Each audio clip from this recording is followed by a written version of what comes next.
بہت زیادہ بلانے والے ہیں، ان کے ہاں چلا جاتا ہوں۔ میں نے دیکھا تو ان کا بھائی جو ہے ایسے چل رہا تھا تو ہاتھ میں تسبیح تھی، بات تھوڑی کرتا تھا، تسبیح زیادہ پڑھتا تھا۔ اس کا دبئی میں بہت بڑا کاروبار، جسے کہنا چاہیے بہت بڑا کاروبار دبئی میں۔ کہنے لگا گاڑی میں جا رہا تھا، کچھ لوگ آئے، گاڑی کا دروازہ کھولا، بیٹھے، مجھے لے گئے۔ پھر میرے گھر والوں کو مہینوں پتہ نہ چلا، اور اس کے بعد بڑی اذیتوں کے بعد میں چھوٹا۔ اب وہاں بیٹھ کے پھر اللہ ہی تھا تنہائی میں، اور تو کوئی تھا ہی نہیں۔ کہا کہ وہ اللہ سے ذکر کرنے اور باتیں کرنے کی ایسی کوئی مجھے عادت سی پڑ گئی ہے، اب لوگ مجھے کہتے ہیں کہ آپ جیل کی اذیتوں کی وجہ سے خاموش ہو گئے ہیں۔ میں لوگوں کو لاکھ کہتا ہوں، نہیں، وہ مانتے نہیں۔ جیسے نا بندہ کوئی غم کی وجہ سے بعض اوقات نہ چپ ہو جاتا ہے، وہ کیوں کہتے ہیں؟ اسے چپ لگ گئی ہے، خاموش ہو گیا ہے۔ کہا کہ میں لوگوں کو کہتا ہوں، نہیں، میں جیل کی وجہ سے خاموش نہیں ہوں۔ اس قید نے، اس جیل نے میرے اوپر جو آزمائش بھیجی ہے، اس قید نے اور جیل نے میرے اوپر جو آزمائش بھیجی ہے، اور میں پھر وہاں ذکر کا عادی بنا، دعاؤں کا عادی بنا، تسبیح کا عادی بنا، اعمال کا عادی بنا، اور وہ عادت سی پڑ گئی ہے۔ اور وہ عادت سی ایسی پڑی ہے کہ بس سارا دن اب اسی میں لگا رہتا ہوں، سارا دن اب اسی ذکر میں اور اسی یاد میں لگا رہتا ہوں۔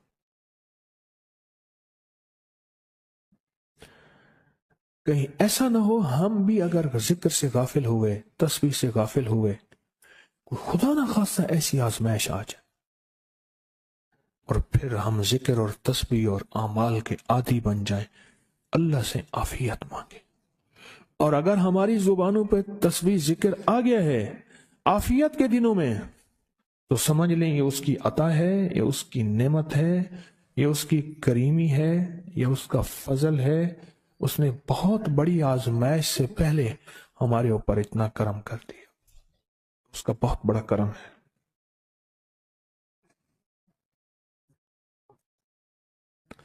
اس لیے اللہ جل شانہ کے حبیب کملی والے نے آزمائشوں سے پناہ مانگی ہے۔ اللہم انی اعوذ بک من جہد البلا، آزمائش، کوئی بلا آ جائے، ودرک شقا، شقاوت میں میرا نام آئے، بدبختی میں، یہ بھی آزمائش ہے۔ وسوء القضاء، میرے لیے ایسے فیصلے ہونا شروع ہو جائیں جو مجھے برباد کر دیں، ایک کے بعد دوسرا میرے حق میں فیصلہ، میرے خلاف فیصلے سارے۔ وشماتت الاعداء، اور ایسا وقت میرے آزمائش نہ آئے کہ دشمن تالیاں بجائے، دشمن ہنسے اور میرا مذاق اڑائے۔ اس لیے میرے آقا نے، میرے حضور نے آزمائشوں سے پناہ مانگی ہے، عافیت مانگی ہے۔ اللہم انی اعوذ بک من زوال نعمتک، اللہ نعمت دی پھر اس کا زوال آ گیا، وتحول عافیت، عافیت دی اور تم نے چھین لی۔ اللہم انی اعوذ بک من زوال نعمتک وتحول عافیتک وفجاءت نقمتک وجمیع سخطک، اے اللہ کو میرے اوپر ایسے حملے ہوں اور سختیاں میرے اوپر شروع ہوں، مولا میں اس سے پناہ مانگتا ہوں۔ میں مانگتا کیا ہوں؟ ربنا آتنا فی الدنیا حسنۃ، اس سے دنیا کا بہترین پیکج مانگتا ہوں، وفی الآخرۃ حسنۃ، تو اس سے آخرت کا بہترین پیکج، شاندار، لاجواب، بہترین۔ ہاں، آزمائشیں، مصیبتیں، تکلیفیں، حوادث، حادثات، ناکامیاں، بیماریاں، پریشانیاں، میں نہیں مانگتا مولا۔ اللہم انی اعوذ بک من الہم والحزن، ہم کہتے ہیں ٹینشن کو، انزائٹی کو، اسٹریس کو، ڈپریشن کو، اندر غم ہے باہر پتہ ہی نہیں، اس کو ہم کہتے ہیں۔ اور حزن کہتے ہیں جس پہ ہائے ہائے ہو۔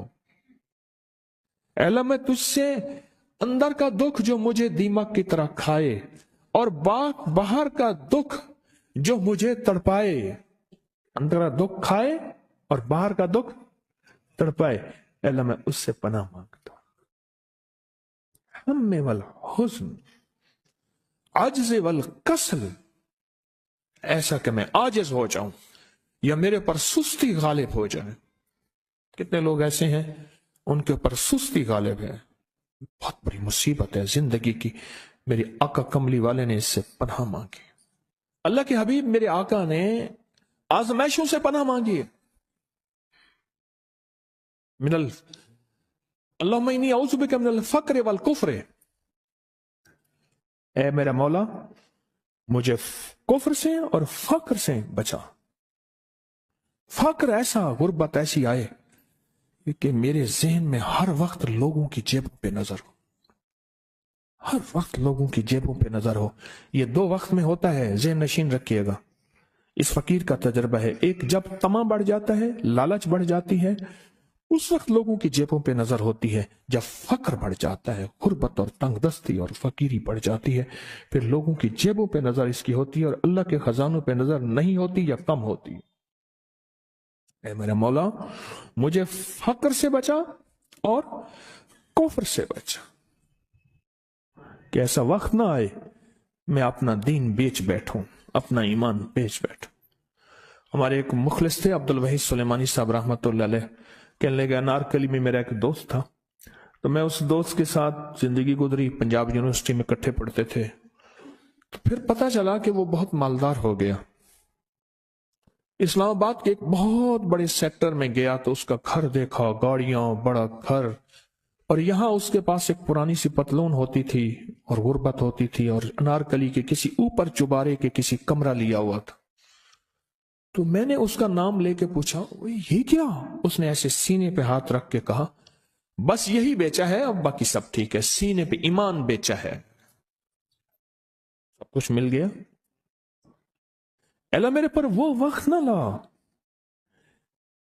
جب میرے اوپر فقر غالب آ جائے یا کفر آ جائے۔ میری آقا کملی والے نے آزمائشوں سے پناہ مانگی، اور آپ حضرات کتنے خوش قسمت ہیں، اس کی شان کریمی اللہ نے آزمائشوں سے بچائے، اور انشاءاللہ ان نام کی برکتوں سے، ان دعاؤں کی برکتوں سے، ان تسبیحوں کی برکتوں سے، اس اللہ کے نام لینے کی برکت سے انشاءاللہ اللہ اور آزمائشوں سے بچائے گا۔ اللہ نے بغیر آزمائشوں کے ہمیں اپنا نام دے دیا،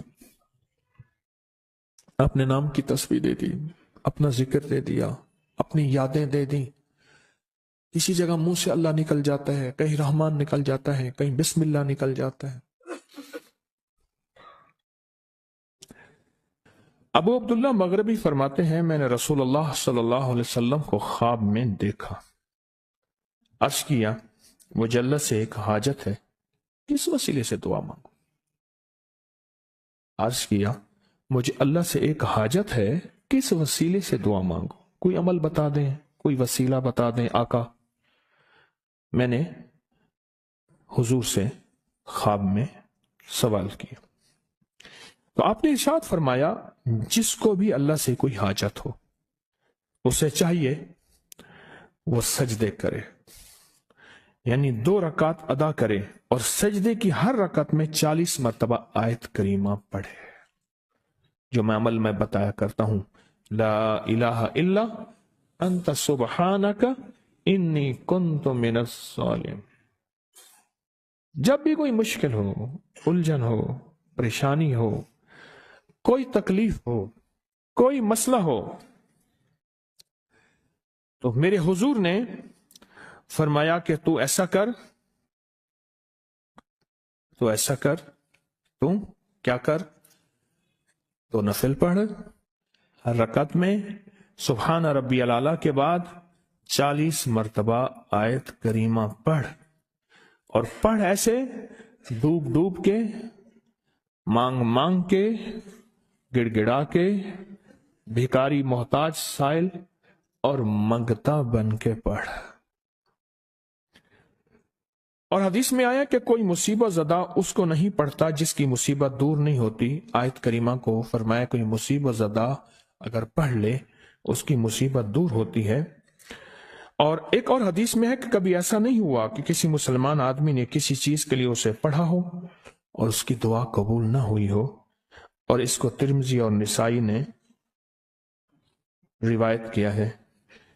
میرے آقا فرماتے ہیں کہ میں جب شب معراج میں میرا ایک شخص پر گزر ہوا جو نور عرش میں چھپا ہوا تھا،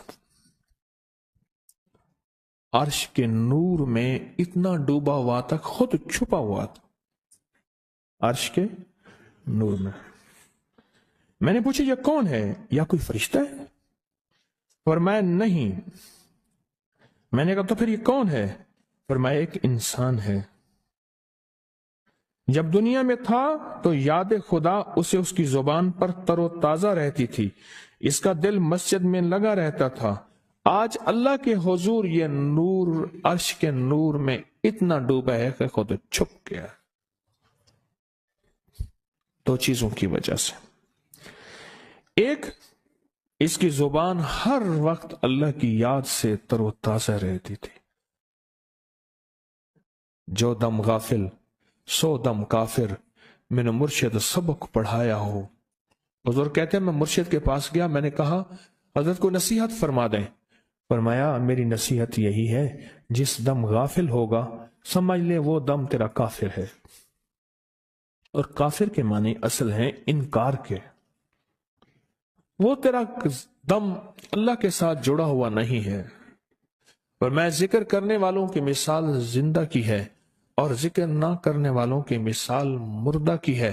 حضرت خالد بن ولید نے فرمایا ایک طرف ہزاروں تھے اور فرمایا مجھے چند دے دیں، تو پوچھا آپ کو چند کیوں دیں؟ کہا وہ سارے مردہ ہیں،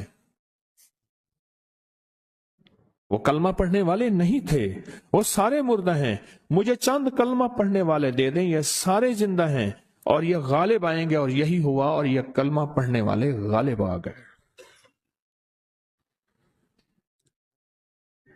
آپ نے فرمایا کہ غافلوں کے درمیان اللہ کی یاد میں لگا رہنے والا ایسا ہے